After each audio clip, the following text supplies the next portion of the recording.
जय जय रघुवीर समर्थ. श्री आत्माराम सार्थ. समास पहिला. त्याग निरूपण. जयास लटिका आळ आला, जो माया गौरी पासूनी जाला. जालाची नाही त्या अरूपाला, रूप कैचे. अर्थ. श्री समर्थ परमात्मा परमेश्वराचे वर्णन करून त्याचे स्तवन करीत आहेत. परमेश्वरावर खोटा आरोप आहे की तो माया गौरीपासून झाला आहे, तो अजन्मा आहे, म्हणूनच त्याच्यावर जन्म घेतल्याचा आरोप मिथ्या आहे. तो निर्गुण निराकार आहे, तथापि तोच मूळ पुरुष आहे. तो निर्गुणाचा मूळारंभ आहे. मूळारंभ आरंभ तो निर्गुणाचा आहे. ज्याचा जन्म होतो त्याला रूप असते, दृश्य आकार असतो. त्यात द्वैत, विकार, विस्तार, परिवर्तन, भेद, मर्यादा या सर्व गुणधर्मांचा अंतर्भाव होतो. पण हा अनादि अनंत अमर्याद निर्गुण निराकार आहे. त्यामुळे तो गुणातीत, रूपातीत व नामातीत आहे. त्याचे स्वरूप अद्वैत व अदृश्य आहे. तो पहिलाच आहे आणि तो असतची असे सर्व काळ आहे. तो उत्पत्ती, स्थिती, प्रलयापासून पूर्णपणे वेगळा म्हणजेच अलिप्त आहे. अशा या परब्रह्माचे कृतज्ञतापूर्वक स्तवन करण्यासाठी भक्तांनी त्या अनंताला सहस्त्रनामांनी संबोधित करून गौरविले आहे. तथापि तो अनामी आहे. त्याला लौकिक व्यवहारात पंचभूतिक मायेतील रूप नसले तरी तो अद्वैतपणे बोधरूपा अशा स्वरूपात आहे.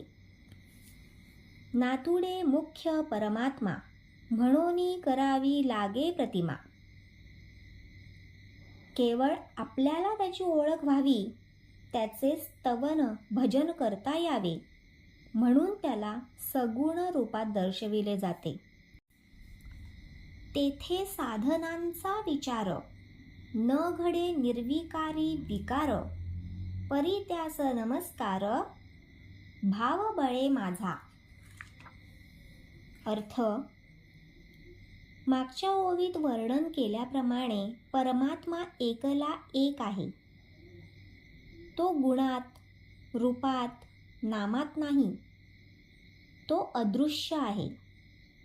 अशा या निर्गुण, निराकार, निर्विकार, अद्वैत परब्रह्माला विकारांमध्ये विस्तारित करून कसे पाहता येईल? अशा स्थितीत त्याचे स्तवन करण्यासाठी त्याच्या कोणत्या गुणांच्या, रूपांच्या अथवा नामाच्या विकारांचा आधार घ्यावा? तथापि श्री समर्थ म्हणतात, माझ्या अंतरी त्या परमेश्वराप्रती जो शुद्ध भक्तिभाव दाटला आहे, त्या भक्तिभावाच्या सामर्थ्यातूनच माझ्या पिंडात परिपूर्ण विनम्र भाव आहे. त्या विनम्र भावाच्या बळाने मी त्याचे जाणीवपूर्वक स्मरण करून त्याला आदरपूर्वक नमन करतो. माझा हा नमस्कार निष्काम भावाने आहे. तो केवळ कृतज्ञता व्यक्त करणारा आहे. जयाचेनी वेद शास्त्रे पुराणे, जयाचेनी नाना निरूपणे, जयाचेनी स्वसुखा लाधणे, शब्दी निशब्द. अर्थ. श्री समर्थ या श्लोकात पहिल्या 3 चरणांमध्ये जया दाखवितात. आपल्याला हा जया माहीत आहे की जयाचेनी नामे महादोष जाती, जयाचेनी नामे गती पावी जेती, जयाचेनी नामे घडे पुण्य ठेवा. या जयानेच कृपा केली आणि या निर्विकारी अरूप परब्रह्माच्या स्वरूपाची कल्पना दिली. हे स्वरूप कळण्यासाठी त्यानेच 4 वेद, 6 शास्त्रे आणि 18 पुराणे जन्मास घातली. त्याचप्रमाणे स्वतः संतांच्या रूपाने सगुणात येऊन अखंड प्रासादिक निरूपणांची व्यवस्था व सोय उभी केली. या निरूपणांमधून त्याच्या स्वरूपाची ओळख व जाणीव प्रत्येकाच्या अंतरी बिंबविली. या निरूपणांच्या व्यवस्थेमध्ये संतांच्या वैखरीतून शब्द बाहेर पडले. या श्री शारदेच्या अर्थपूर्ण व सामर्थ्यपूर्ण शब्द संपदेतून बाहेर पडलेल्या शब्दांच्या परम अर्थातून प्रत्येकाच्या अंतःकरणात परब्रह्माची ओळख व जाणीव दिली. शब्दांचे माध्यम उपयोगात आणून हे कार्य घडले आणि नंतर शब्द निशब्द झालेत. या योगे अंतरी स्वसुख म्हणजेच आत्मसुख प्राप्त झाले. हे सुख शाश्वत असून सर्व काळ टिकणारे आहे. श्लोक.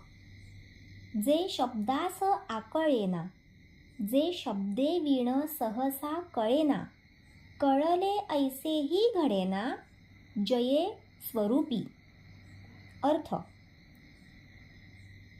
परब्रह्म स्वरूपाविषयीची ओळख व जाणीव शब्दांमधून होत नाही, कारण परब्रह्म स्वरूप अमर्याद आहे आणि शब्दांना स्वतःच्या मर्यादा आहेत. मात्र आपल्या भक्तांसाठी परब्रह्म स्वतः श्री सद्गुरूंच्या अथवा संतांच्या रूपाने सगुणात अवतार घेते आणि संत आपल्या सहज व सोप्या प्रासादिक वाणीच्या शब्दांनी त्या परब्रह्माच्या स्वरूपाची ओळख व जाणीव करून देतात.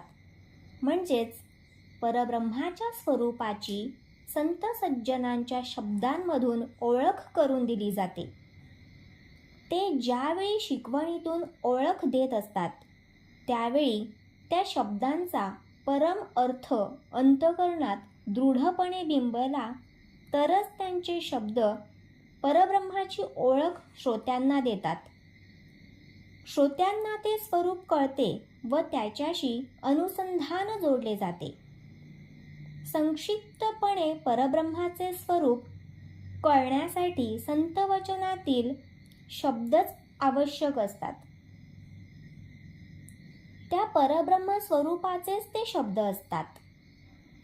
त्याचप्रमाणे ज्याला या स्वरूपाची ओळख होऊन ते प्राप्त होते त्याला कळले असे म्हणण्याची जाणीवही शिल्लक राहत नाही. जो स्वरूप कळले असे म्हणतो त्याला अजूनही ते कळले नाही असे समजावे. श्लोक. ऐसे सदा सर्वत्र संचले, जे तर्का न वचे अनुमानले, ते जयेचेनी प्राप्त झाले, आपरूप आपणासी. अर्थ. अशा प्रकारे हे आत्मारामाचे स्वरूप अनादि अनंत असून ते नित्य, सत्य व शाश्वत आहे. हे अद्वैत रूपी परब्रह्म सर्व काळ संपूर्ण ब्रह्मांडाला सर्वत्र परिपूर्णपणे अंतर्बाह्य व्यापून उरलेले असते. तया वीण कोठे रीता ठाव नाही.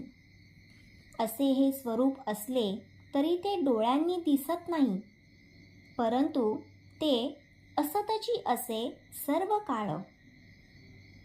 आपल्या बुद्धीने तर्क करून त्याचा अनुभव घेता येत नाही.